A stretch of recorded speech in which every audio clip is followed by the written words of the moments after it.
Hello, everyone. Kayla Edson, Jordan Lopez, and Chloe Smith are here to talk to you about self-regulation and how self-regulation can be a skill that you learn as a child and it continues to grow and mature with you into your adulthood life, and how then being an adult with self-regulation can help you to understand and learn how to manage yourself better.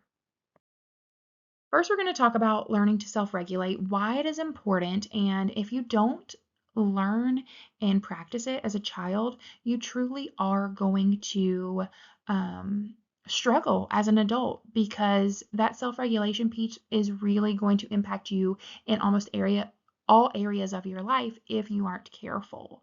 So self-regulation is going to be involving in handling emotions, feelings.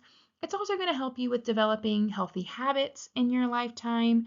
And again, when you're a young child, you do need to develop and learn how to do these things because everybody is going to go through some struggle at some point in their life, whether big, small, and most likely both. And if you do not have those self-regulation skills put into place or know how to manage your emotions and your feelings, life is going to seem much harder than it is. Throughout our project, a couple of the skills that we focused on were a couple young children and also like how that can move into an adult. And so a couple of our examples of when you need to be able to self-regulate in life, a young child learning to stay in their room at bedtime or going to sleep on their own, as well as a young child managing strong feelings such as anger and sadness. So a toddler learning boundaries is crucial. They will test every boundary to see what they can get away with and what they can't. And so the one time that you give in and show them, okay, sure, this time you can come out of your room at bedtime and come sleep with me, that is going to signal their brain that I'm going to do the same bad habit so that I can get to sleep in their bed again and I don't have to learn how to sleep on my own. However, staying firm in your beliefs as a parent, as an adult, and saying no, every time they come out of their room, you do the same routine. You put them back in their bed, you tell them good night, and you close the door. That is teaching them that they need to fall asleep on their own.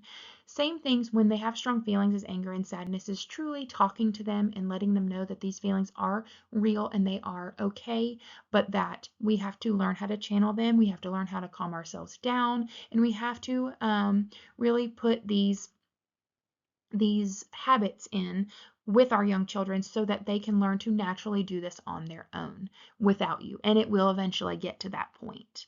As adults, some of the things, the bad habits that self-regulation can improve if an adult is needing to limit their screen time. Or if an adult is trying to maintain a work-life home balance. Um, both of these things cannot happen if you do not have self-regulation. Self-regulation is really going to bring that attention to the problem, and it is going to allow you as the adult to say, I need to make a change. I need to change this in my life. What are some things I can put into place in order to make that change for myself? And so being able to remember and build those habits as a young child are truly crucial in an adult, because if you don't learn how to self-regulate and if you learn how to bend the rules and get away with things and not follow through with things, it is going to severely impact you in every single way. Your relationships with other people, your mental health, your physical health, how to be an independent human and function in your daily life at work and with your family and with your peers. First, we're going to talk about how self-regulation can truly help you when it comes to being able to limit your screen time. So, screen time for many people and for me was a daily comfort and a habit that continually increased. I would not even notice that every day I would spend just a little more time on it. And certain parts of the day or weekends, I would find myself just on it and not even realize what I was doing until I was like, oh no. Um, so I knew that I needed to make a change. I knew that I wanted to be more present in my family's lives and my kids' lives. I wanted to not be that parent that always had their phone. I also wanted to be a good example for my children so that they did not grow up thinking that it was normal or okay to always be on some sort of device. So that was my challenge. That was my problem. When I would be bored, when I was tired and I wanted to relax my mind and kind of just like mindlessly scroll after a long day, or on the weekends when my kids were napping, I would just like take a second and like scroll, and then a second would turn into a minute, would turn into 15 minutes, and then I realized what I could have been doing with my time that would have been more productive. Like um, even just a nap, getting more sleep, even a chore around the house, or spending time with someone in my family. So the solution and the way that I used self-regulation to help limit my screen time was, first of all, bringing awareness.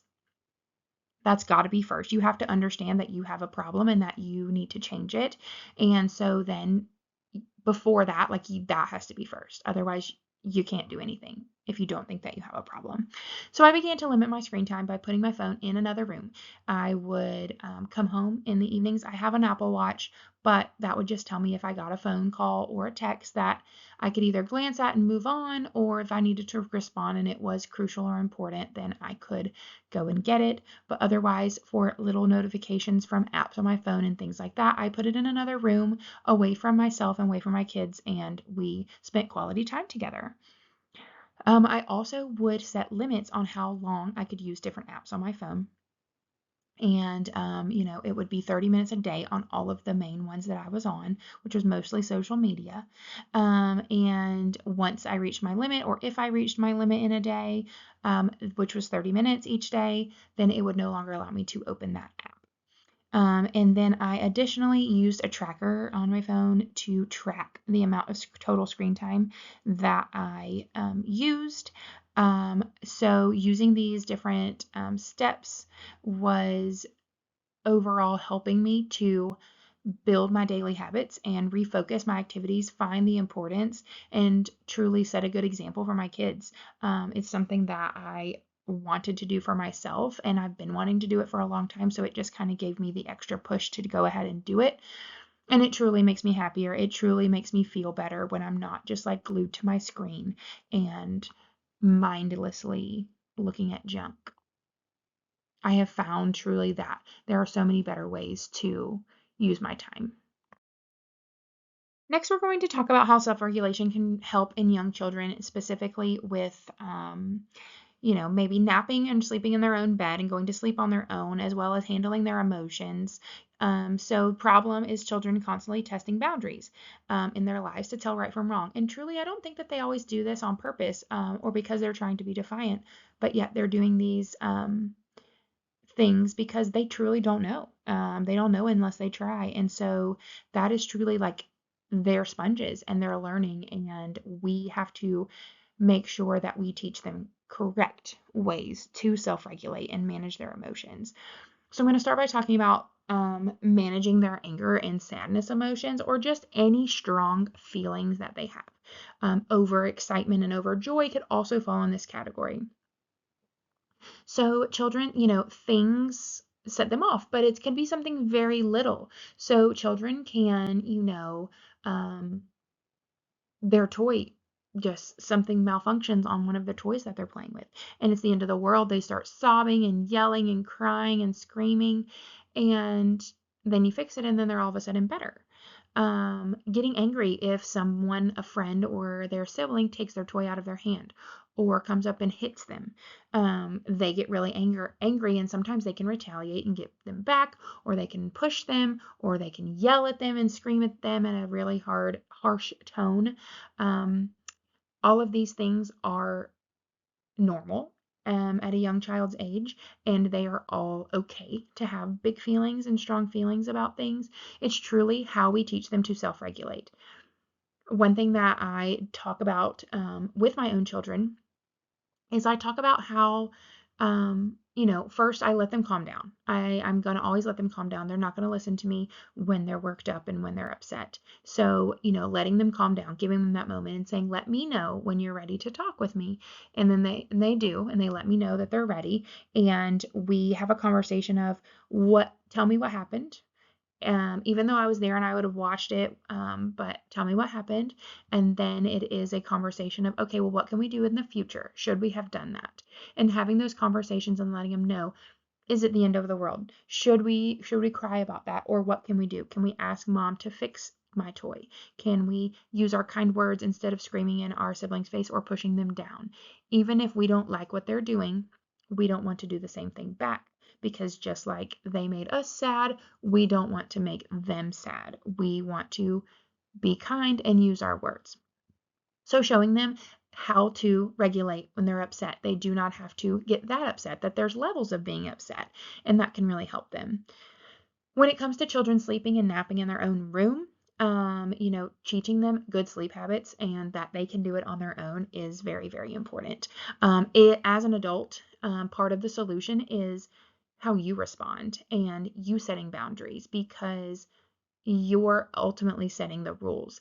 And when you're tired of putting them back in their room for the 10th time one night, it's exhausting, and you're exhausted, they're exhausted, and everyone's frustrated. However, if you just slip one time and say, okay, fine, just come sleep in my bed with me, that is instantly telling them that they're going to act out by breaking out of their room, because eventually it's going to lead them to sleeping in your bed. However, if you continue to stay consistent and you teach them, nope, this is what we're doing, nope, this is what they're doing, in a very routine system, they are going to learn that they can't get away with it and that they have to do what they have to do. And they have to figure it out. They will regulate their emotions, and then they might have to regulate their sadness or their anger from you putting back in their bed multiple times in a night. However, they will learn that it is okay and that they can do it. So setting them up for success is extremely important. Self-regulation is still developing in early childhood, which means young children are not yet able to fully manage their emotions or control their impulses on their own. Instead, they rely on co-regulation, where adults help guide and support them through challenging moments. Vygotsky explains that children develop these skills through scaffolding, meaning we provide support and gradually reduce it as they become more capable. In my niece's case, this meant helping her label emotions and teaching her what to do instead of biting. Erickson's stage of autonomy versus shame and doubt also helps explain her behavior. She wants independence and control, but she does not yet have emotional tools to handle frustration. Another important factor is routine, especially sleep. Research shows that consistent naps improve emotional regulation, attention, and behavior. When young children are overtired, they are much more likely to react impulsively. This helped me understand that supporting her basic needs like rest was just as important as teaching behavior. Self-regulation is not just something children learn, it continues throughout adulthood. Adults are constantly managing stress, emotions, attention, and responsibilities. One important example is screen time. Too much screen time can negatively affect sleep, focus, and emotional balance, which can impact how adults respond to children. Bandura's social learning theory reminds us that children learn by watching others. This means that how adults regulate their own emotions directly influences how children learn to regulate theirs. Another key factor is balancing work and home life. When adults are overwhelmed or stressed, it becomes much harder to respond calmly and consistently to children. Maintaining balance allows adults to model patience, problem solving, and emotional control. When we connect both child and adult self-regulation, it becomes clear that children learn these skills through both support and modeling. Co-regulation is the first step, where adults help children manage emotions, and over time, this leads to independent regulation. Consistent routines like sleep schedules for children and balanced habits for adults support emotional stability for both. Teaching replacement behaviors like using words instead of biting is important, but it is equally important that adults model those same skills. In my niece's case, I saw clear progress. She began moving from biting to using simple words and seeking help, which shows the development of self-regulation over time. Overall, this experience reinforced that self-regulation is a lifelong skill, and adults play a critical role in helping children develop it through guidance, consistency, and example. Developmental theories are not just ideas we learn in class. They directly guide how we respond to real-world challenges. In my niece's case, understanding these theories helped me shift from simply reacting to her biting to intentionally teaching her new skills. Bowlby's attachment theory showed me the importance of creating a sense of security. Instead of only correcting her behavior, I focused on building connection and being consistently present, especially during moments of frustration. Erickson's theory helped me understand that she is in a stage where she wants independence but lacks full emotional control. This changed my perspective. I stopped seeing the biting as just misbehavior and started seeing it as part of her developmental process. Vygotsky's theory guided my actions the most. I realized she needed to be taught what to do instead of biting. I modeled simple language like mine and help, stayed physically close during play, and supported her in real time. Bandura's theory reinforced the importance of modeling by staying calm and demonstrating appropriate responses. I showed her how to handle frustration. As a result of applying these theories, I saw a real improvement. Her biting decreased and she began using words and seeking help instead. This experience showed me how academic concepts can translate into practical, effective strategies that support real life development. One of the biggest lessons I learned from this experience is that behavior is communication. My niece's biting was not just misbehavior, it was her way of expressing frustration when she didn't yet have the skills to communicate effectively. That shift in perspective changed how I responded to her completely. Another important takeaway is that development takes time. I didn't see immediate results, and there were moments when the behavior continued despite my efforts. But over time, with consistency and patience, I began to see real progress. This reminded me that growth is gradual, especially in early childhood. I also learned that small changes can make a big difference. Teaching her just a few simple words, staying calm, and being consistent in my responses helped her begin to replace biting with more appropriate behaviors. Something that stood out to me in that co-regulation must come before self-regulation. Children need support from adults before they can manage their emotions independently. This reinforced how important my role was in guiding her development. If I could give advice to others, it would be this. Try to look beyond the behavior and understand what the child is really communicating. Be patient with the process and focus on teaching rather than just correcting. Also, remember that the way you respond matters. Children learn from what they see. Even small moments of progress are important. When my niece started using her words instead of biting, it showed me that those small victories truly build confidence and growth over time. Actionable strategies and relatability are very important for practical guidance. When thinking about actionable strategies, it's important to remember that it takes time and consistency. If you're an adult working towards self regulation, it's important for you to find strategies that work for you.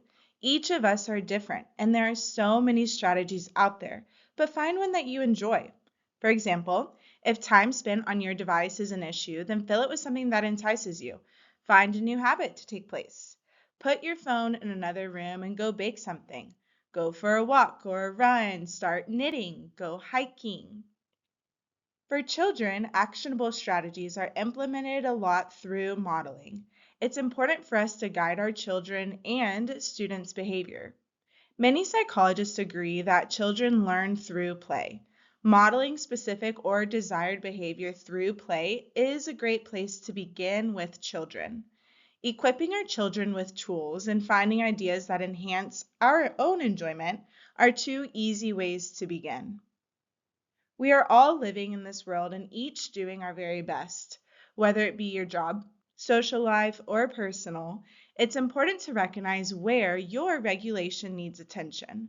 Each of us are in this together. All of us require tools and strategies to help us regulate, but each of us being our own person, we'll have a personal ideas that work for us individually. It's important to recognize and find what works for you. Finding your regulation tools is important for yourself, but also others, because you can share your ideas in hopes that maybe it'll support someone else. All of us are teachers and many of us parents, so finding tools for our kids is just as important. To sum it up, it is important to remember that there are so many theories out there. And it's important for us to find strategies and regulation tools that work for us and what we can offer to others. Self-regulation is something that is continuous. No matter which phase of life you are in, you will see an area of where regulation is needed. So being able to utilize our own tools as adults is just as important as being able to teach or support kids. Becoming more knowledgeable on the developmental theories has helped each of us grow. We have built a better understanding of ourselves and others, and with this, we're able to give support when needed. While some of our support won't always work, we have, most importantly, built our foundation, being able to just understand the why we have certain emotions, why others have certain emotions. This is the best step towards building a healthy regulation system. I think it's important to remember that as we continue through these phases of life, our tools may also change. So let's all be able to reflect, set goals, build community, and find ways to lower stress. As we wrap this up, we want to remind you that we are all here for each other as peers, friends, and educators, all working to lead the children of this world to success.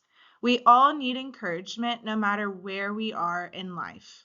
Even if it be lowering the time on our device or helping a child regulate their strong emotions, we must remember that growth is continuous.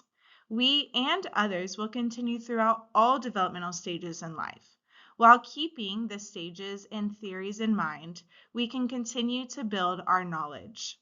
While helping to build our own regulation or helping others, we must keep in mind that one change or one positive reaction is one step closer to success. Changes won't happen overnight, but will build with time. And with that being said, we must remember our mind is very powerful. We are knowledgeable. And if we can regulate our own mental abilities, then we can do anything. We must continue to teach children about themselves and their own thoughts so that they are able to regulate themselves as well. They're learning, their brains are sponges, and we have so much to offer, no matter who they grow up to be. Remember, don't overwhelm yourself or others. Start small and be consistent. So, what's next? Moving forward, we'd love to encourage you to reflect. Find a place to start. Maybe there's a child in your life you'd like to support their regulation. If so, we could suggest modeling the desired or expected behavior. Equip them and teach them the tools that they need to be successful, tools that they will carry on for the rest of their life. You can model through play or one-on-one, specific directions, giving knowledge, teaching them. If you are regulating an action for yourself, try to focus on a goal. Find something like journaling or a friend to hold yourself accountable and start with small steps. If you're working towards removing an old habit and filling it with something new, then we suggest finding something you enjoy. Bring the joy back into your life through your own self-development.